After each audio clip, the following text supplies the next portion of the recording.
orang yang di alam barzah, dia tahu amalan tu siapa yang hantar. Jadi kita ni tahu mak ayah dah meninggal, aku kena jadi baik ni sebab aku mungkin tak sempat buat baik pada mak ayah masa kat dunia. Aku mungkin tak boleh bagi duit yang banyak kat mak ayah dulu, tak boleh belikan apa yang dia nak, tapi ini masanya untuk aku nak buat baik. Sebab alam barzah, doktor, kita akan duduk lagi lama kat alam barzah berbanding kat dunia.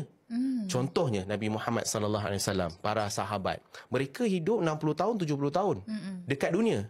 Tapi para sahabat dan Nabi telah hidup di alam barzah sehingga ketika ini berapa lama?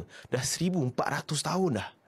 So alam barzah adalah alam yang seterusnya. Dia macam ada kehidupan. Dia tuan jangan ingat alam barzah ni duduk kat kubur, termenung, ngangai. Ada satu kehidupan. Bukan, dia adalah satu kehidupan yang lain di alam barzah. Yang lagi lama. Yang lagi lama daripada dekat dunia, yang di alam itu tiada lagi ibadah yang boleh dilakukan. Tak ada semayang lagi.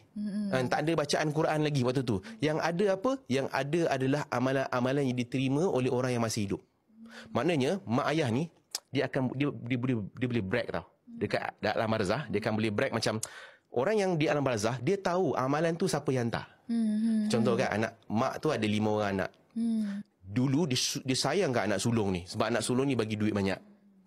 Dia memang benci anak yang bongsu ni sebab anak bongsu ni jenis belajar tak pandai kan, duit tak banyak kan. Jadi dekat alam barzah dia boleh saksikan siapakah anak dia yang baik. Rupanya yang tak suka tu itulah yang hari-hari hantar Yasin kat mak ayah.